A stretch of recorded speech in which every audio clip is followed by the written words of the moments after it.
Good afternoon, everybody. Welcome here to our second edition of Hawks Talk. Today we are joined by head Chowan University volleyball coach Kellan Hollingsworth. I'm Meredith Law, the Deputy Athletic Director. And I'm Kashara Simpson, the Director of Athletic Communications.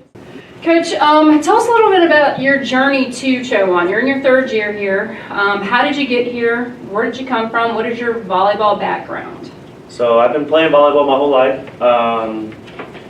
Actually played college ball at the University of Mount Olive. Back then it was Mount Olive College. So I'm very familiar with the conference, so it was a pretty easy transition from that standpoint. And then, I'm a Virginia Beach native. I was coaching over at Hampton for a little while, and the job came available, and it was almost perfect timing, and moved from an assistant role to a head role, and I've enjoyed it ever since. Yeah. So you also have a very vast club background in club volleyball. Just like any other sport, the club is feeding into our collegiate programs nationwide, but talk to us a little bit about your club coaching history. Yeah, so I've probably been a club coach for 10 years. I started that right when I got out of college, coaching for a local club in Virginia Beach, and through those years was head coach, assistant director, all different positions. The thing about volleyball is, I would say travel and club volleyball is our biggest avenue for recruiting. High school isn't really a huge thing, so having that base in club volleyball makes it really easy to go to these tournaments and already know all the clubs, already know who's who, what clubs are good, all that kind of stuff. So one thing that Hawks fans might not know about you is that you were also, and still are in some aspects, an entrepreneur. So what was your job at one point in a past life before you started your coaching career? Sure. As long as nobody comes into my emails and start asking automotive questions, I actually ran an auto shop, owner-operator, for about 6 years. We were fully accredited, Master Tech certified, me and my business partner. We did the whole gambit, all the things, all the cars. So we ran that business for a while, and it definitely gave me a good base from just running a program in general, whether it's a sport program, a business program, whatever it might be. And then at the moment right now, it helped me create our camp company that we use. That we run to do all of our camps on campus, off campus, for volleyball. And then it also helps me with outreach towards other programs and stuff. We can run different programs through them. And it's just another way to get the Hawks name out there and get a couple more people realizing that we're here. We're nearby some big metropolitan areas that have some fantastic volleyball. And it's helping us reach those kids, especially over the summer. Right, so talk to us about some of the camps you have coming up this summer. Yeah, so we did your typical prospect camp. Lots of colleges like to do them. We got some really great talent on campus. It was awesome to have them here. We have another outreach camp next week, actually, over in Suffolk, Virginia. And then our biggest one is our high school camp that we do here on campus. We want to try to get a couple more of the local high schools involved. Yes, we have some really good volleyball about an hour from here, but we don't always have the best volleyball in town, 30 minutes, 40 minutes, however you want to look at it. And I would love to be able to help these programs, help these coaches, learn a little bit more, get a little bit more out of it, and then hopefully build some better programs. So hopefully down the road we can get a little bit of a name for the northeastern North Carolina area, and we can start pushing some volleyball for not just the Hampton Roads area and the Raleigh area and the Triangle, but reach a little bit more of the coastal area of North Carolina. So if a prospective student athlete or a coach wants to get some camp information, all they need to do is go to our website at gocouhawks.com. They can click on the camps link, or they can go to the staff directory and reach directly out to you to get information. Yeah, they can email me directly, and I'll be happy to reach out. Okay, well, I'm going to kick it over to my partner here, Kashara, with some questions. So as you're preparing and heading into the 2026 season, You'll be leading the developmental squad and also the varsity program. How do you envision those two programs operating either alongside each other, or just how do you see yourself kind of running both of those programs? Yeah, so obviously we're just getting this program off and running this year. In the past, it's been more of a one big unit that would have kind of a split off near the end of the season so that we can partake in the developmental tournament and everything. But for this year, we're going to have two actual separate programs. Those teams will be practicing in the same gym at the same time. We have a wonderful facility here that's enormous, so being able to have plenty of court space is not a problem. So we'll be able to have those teams in the gym, separate courts, but same practice program, same coaching staffs. They'll get the same kind of training, and like it's called a developmental program, my hope is to build some of these young ladies into the next varsity players and help them through any way that we can here at the university. And whether it's on the court, off the court, it's just a really good opportunity. We have right now one of the largest women's sports in the world, if not the country for sure. I know for a fact in the country. And it's hard to see that only 6% of these girls make it to the college level. And this is just one way to get some of these other players in the gym. So this could really help them. And then the ability to get that playing time that not all freshman players would love to have, right? So we'll be able to get some players on the court that maybe haven't seen the court a lot, haven't seen a ton of playing time, opportunity to really show what they can do on game day, as opposed to just being that player where they feel they don't get those opportunities. Now here's a way for them to get those opportunities and really prove to us what they can do, and then hopefully in the future, like I said, make that jump to the varsity squad. So along the recruiting line, you have families in and out of here all the time, and with a developmental team, that means you're going to have more recruit visits throughout the year. We see these volleyball players and their families in the building all year long. Talk to me about your recruit visit. How do you set it up? Where are your go-to spots here on campus? What do you think it's important to showcase here about our campus that's important for a volleyball parent and a volleyball PSA, prospective student athlete, to see? Sure, yeah. So we do a lot of visits. I take a little bit more of a personal stance on my visits. The volleyball community almost prefers it, so I do put a lot more of a emphasis on me taking care of it. So once we line up a recruit that wants to come on campus, it's give me the date, I'm going to put it together for you. And of course, we started here, right here in the HAC, where we go through all of our facilities. We do have some of the best indoor facilities in the conference, I feel. We have all the space in the world, like I said. We have one of the biggest gyms. The staff here in this building is super friendly, super nice. Yeah. And we get started really well right here in our home facility. And then we make our way across campus. We have a gorgeous campus. I compare it to a Hallmark movie all the time. It's one of the main talking subjects of every one of my recruiting calls is if you've ever watched a Hallmark movie and you wonder where they film it, it's here in Chowan, here in Murfreesboro. And we started columns. After that, we get a great picture up there in one of the oldest buildings in town.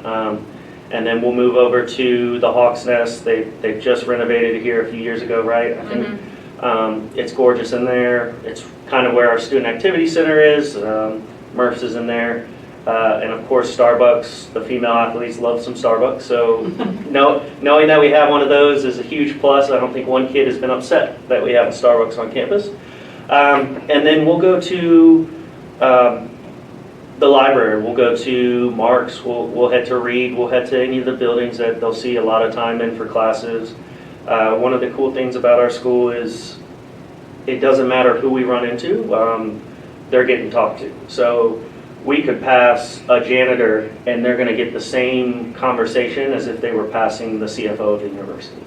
And it's kind of a wild experience. Previous schools, you're lucky if you can catch a glance of some of the more executive members. Here, it's almost weird not to see them. You almost wonder where they went. So it's a really cool experience. We'll be walking on campus and this really energetic woman will pass us, and that she's introducing herself, and she's probably the most excited person on campus, and she's loving every minute of it. And then she'll walk off, and I'll be like, "Oh yeah, that was the president of the school," and they're just blown away that the fact that she even took the time to say hello in the first place. So it's a really cool thing. And then, like I said, we'll go to the CAF. It's same thing, right? The janitors are in there asking how your day's going. The staff is asking how your day's going. So it doesn't really matter who you're talking to. The parents love that aspect. It's like a home away from them. So speaking of the CAF, what is your go-to meal from the cafeteria? So if you ask my team, for a while I was on this salad bar kick. So I'd always get a salad. If it was a taco day or something like that, made myself a taco salad. But now we got chicken Caesar wraps made to order, and those things are delicious. That's probably my go-to right now. Okay, that's a new one. We haven't heard that one. And surprisingly, we haven't heard Fried Chicken Wednesday. So while that is a crowd favorite, it has not been mentioned We much. probably all come in here trying to act healthy because we're coaches and stuff. But I'm not saying that fried chicken in the pizza bar doesn't get hit every once in a while. But yeah, healthy college coach here says salad bar and chicken Caesar wraps. It is nice. They are working on healthier options in the cafeteria, understanding that the trending is moving towards that direction and offering healthy options for our heavily populated student athletes here on this campus. Kishara has a whole list of questions, so I don't want to. So kind of going back to, the 2026 season, you have some newcomers, a lot of newcomers coming in, and some returners that will be very key to what you're trying to do and produce this season. How do you see your newcomers? Can you tell us a little bit about them first? And also, can you just tell us a little bit about how you think they'll do working well together, or how you foresee this season looking? Yeah, sure. So this being the third year, this is going to be that season where we have a majority of my recruits here on campus, and everything's kind of start falling into place here over the next 2 seasons. We obviously have some great talent returning. Henderson's fantastic. Anna's always been a rock for the team. She'll actually be coming in as a role to take over from Deanna, who was also one of our best players, which is going to be good. We're going to keep that ball control in the gym, and now it's about just getting a couple heavy hitters and some setters. Setters were huge for us. It's huge in the volleyball community in general right now. They are the hot commodity. We have 2 young ladies. One's coming from New Zealand, and one's coming from Montenegro. They're going to be phenomenal for us. And then we have a freshman coming in here. So we are going to have one of the bigger teams. We're going to have one of the more athletic teams. It's going to be really cool to see that shift happen this year, where we go from having quite a few of the pieces to hopefully having all the pieces. So that's going to be huge. The conference is very competitive. Back when I played 12 years ago, 14 years ago in Conference Carolinas, it was not nearly this level of volleyball. It's actually really cool to see. Like, I came in and I was like, oh, this is gonna be a walk in the park. And then we started competing, and I was like, holy cow, this conference has gotten fantastic. So it's really cool to see the competition level raised, and it makes it where us as coaches, we get to coach better players. The girls are interested in our conference. They see some of the players that come out of our conference, and they want to be a part of that. So those are some big ones, and then we got some ball control girls coming in to fill some of those gaps that we're losing from Jaden and Deanna. A few are transfers, a few are freshmen. We're really excited to get them in the gym and see where they're going to fall in the depth chart when it comes to defense and all that kind of stuff. But I'm really hopeful for this year, and then going forward from there, it's going to be a good one. Now, you mentioned Deanna Rodriguez. She'll be taking a little bit of a different role this season. Of course, she was, made history at Chowan, the most digs, Female Athlete of the Year here at Chowan, also Defensive Player of the Year for the conference, all district. Best all-around student. Best all-around student as well. Yeah, the list would keep going. The Yeah. list will keep You going. cannot Yeah. list something because she is going to make sure that we've Right. got every Yeah. Oh, box yes. checked on Right. that. How do you see her like transitioning from player to coach? How do you see that being something that will be helpful to the program? Yeah, I mean, they always make the joke, if you can't play, you coach. Now we're going to see if you can play, you can coach. She's going to be doing some new stuff for her. She's never really had a full-blown coaching role, but that's kind of the cool part about the grad assistant opportunity, right? So you get somebody in here that isn't sure if coaching is what they want to do, but this is a really awesome way to get them an education past their undergraduate and find out if this is the role for them. And I think with her background, of course, on the court has been fantastic. The best part of it for me is going to be the fact that I can split my concentration a little bit better with us adding a new team. The goal is some point during the season, we're going to be kind of shifting to an offense-defense coaching role where hopefully I can get her on game day paying a lot of attention to defense and I can pay a lot of attention to the offense. So I don't feel so scatterbrained during game day and missing on things that I'll go back and watch film because coaches watch film on themselves too, at least they should. And I'll be like, I can't believe I missed that, or I wish I would have caught that sooner. Maybe that could have been the difference between a couple points. But having her there to do so is going to be helpful once we get in the door and get working on that kind of stuff. And she's a firecracker. We all know that here, so she's going to have some stuff to say, and I'm excited about it. Actually, it'll be a fun time having her around still. So as you can turn around and see, everybody has gotten to know both your wife Kendall and your son Theo on campus. And can you just talk to us a little bit about like what it means to be able to really say you are going to come in and be a part of the family, to actually it being a real living thing that you get to do every day here? Yeah, I mean, what's the old saying? It takes a village to raise a child. We have a village here, and they are always helping. I don't know if there's anyone on campus that hasn't met Theo yet, and that was Theo's doing, not mine. He is quite the personality. I almost said attitude, which is true too, but he's everybody's best friend. People will come on visits, they'll end up meeting him then. We've actually probably gotten 1 or 2 recruits because of Theo, so he has become part of the He's your recruiting. closer. Yeah, right, he's the closer. And it's kind of crazy. They'll say, oh, he's the team mascot. I would say he's more of the team emotional support animal.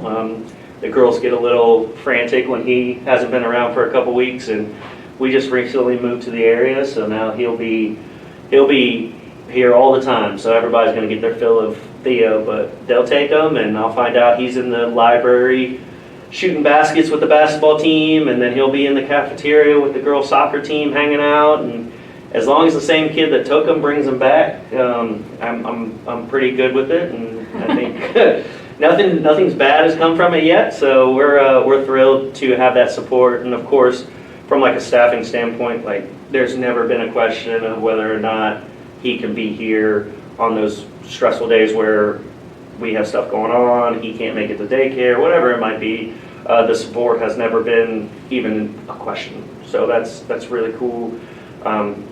I'm sure if I had to ask anybody, they would even babysit him if I had to. But we haven't had to get to that yet.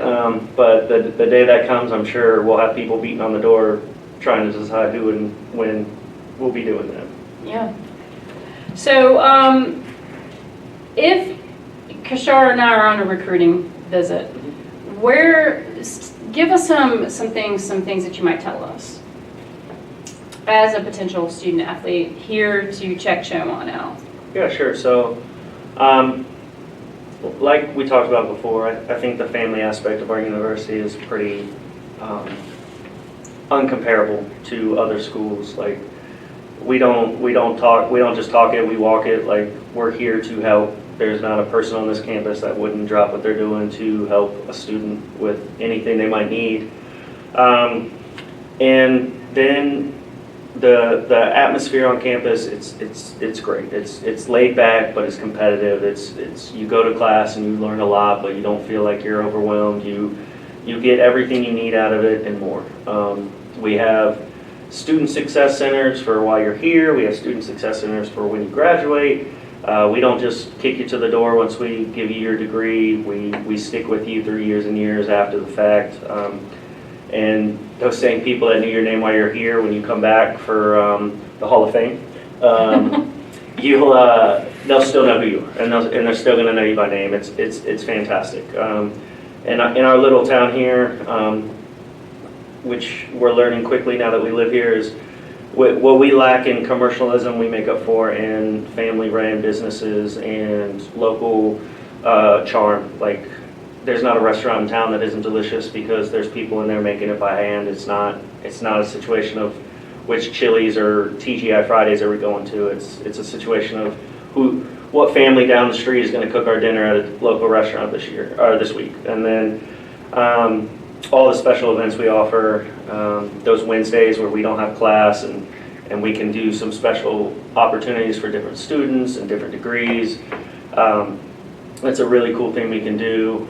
From an athletic standpoint, having that Wednesday is that's one more day that we can schedule our matches and not take the chance of missing school. Student athlete comes first, right? So if I can find a way to keep our games on a Wednesday now, it's so much easier for us travel-wise. It's so much easier for the professors, and of course it's easier for the students because they can not fall behind. They cannot lose any time in the classroom, and they still get everything they need, no matter how many games we play, no matter how busy our season gets. Having that availability is fantastic. And your team actually took home the highest female team GPA this year. Yeah, 2 years in a row, actually. Yeah. Trying to go for 3, maybe. Yeah. We'll see. I wouldn't mind carrying that since I've been here. That would be pretty neat. Right.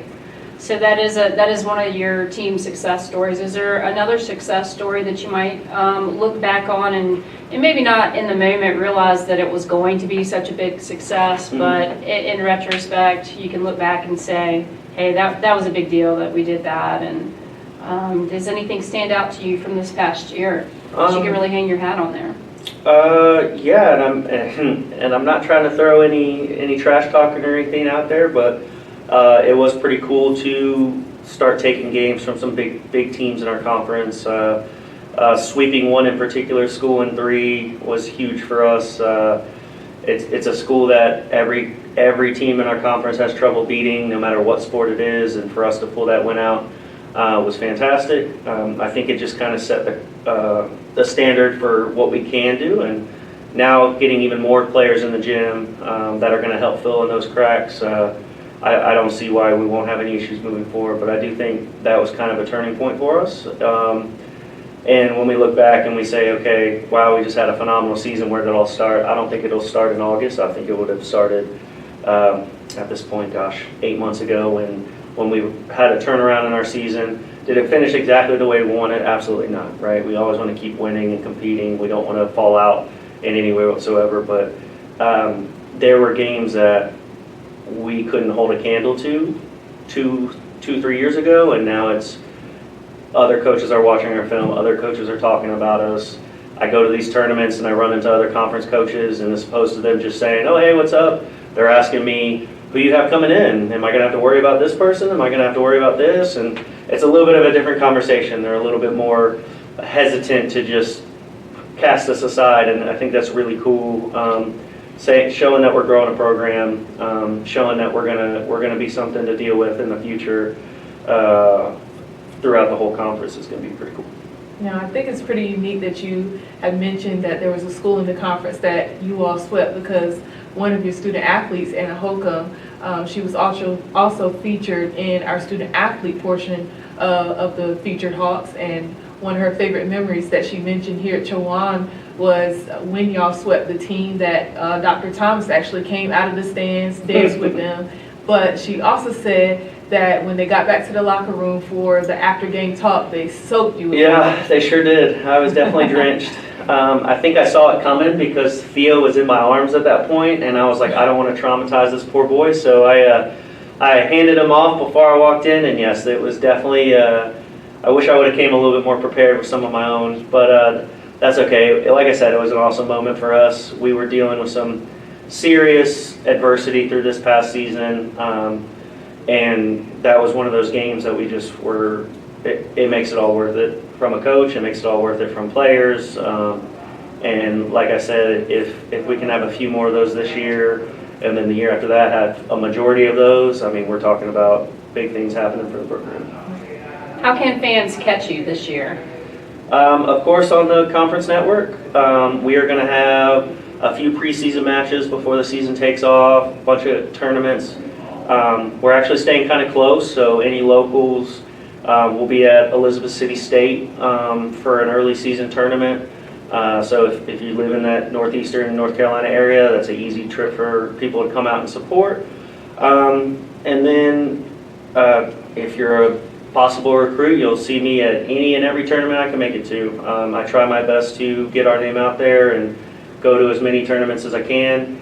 And if you see me, by all means, come and say hello, come and grab a picture, get us out there on social media so that we can get a little bit of a name for ourselves. And just like every year since I've taken the job, we'll have a game on Halloween. So if you're really not having anything to do, you can always come dressed up. One of my players decided to dress like me this past game, and that was a hoot, I guess. And then we'll do all. She had it down, by the way. She did. She killed it. And she did the mannerisms and the stances. Yeah, it was Down to the wedding ring. Yeah, all of it. So that was funny. And then we'll also do, of course, our Dig Pink game, which is a big turnout for us. But yeah, any home match, any away game, of course, you can go to our website and see our schedule. And if you're in the Raleigh or the Charlotte area, of course, we have games out there. So we'd love to see some of the alumni back on the stands. Like I said, I'm talking it up because it kind of forces me to make it happen. Is we're going to have a good season. We're going to make some big wins this year. So we'd love to have those people start coming back and seeing like, okay, yeah, this is the new Chowan volleyball and all that kind of stuff. That'll be awesome. So one great thing is that we do not charge to get in here. No charge for parking, no charge to get into the game. So it's free entertainment. You see a lot of great volleyball come through this area. So it's an excellent opportunity for our community to get involved. So we have a segment that we're calling a wing and a prayer segment, where we ask our guests 6 questions. You have just a second or so to respond to those questions. Right now we're sitting at a 5 out of 6 success rate with your previous, with the predecessors, okay? So the 3 other people that have sat in this chair that you're sitting in have gotten 5 out of 6. Okay. So that's your boss, Rob, Well, okay? I'm surprised he got to 5. Yeah, you're across the, he might have had some help. You're across the hall mate there. Mr. Carter, super fan, and Fernando, the women's soccer coach. So 5 out of 6, everybody. Mr. Carter had to have a second go round, I believe, with 1. Yeah. Yeah, I believe with 1. Okay, so tell me when you're ready. Well, I'm ready. All right. What year was Chowan founded? 1848, There we go. What are our official school colors? blue and white. What is the name of our mascot? Murph. What is the name of the event that we host in each fall that honors former Chowan athletes and patrons? Alumni weekend. We'll come back to that one. What 2 NCAA Division II conferences have we been a part of since 2006? You have been in the CIAA Conference Carolinas. All right, let's spin back. What is the name of the event that we host each fall that honors former Chowan athletes and patrons? We also have a wall for it. Oh, the Hall of Fame. There we go. Okay. So I just want to say thank you to Coach Hollingsworth for being Thank with you. us today and sharing.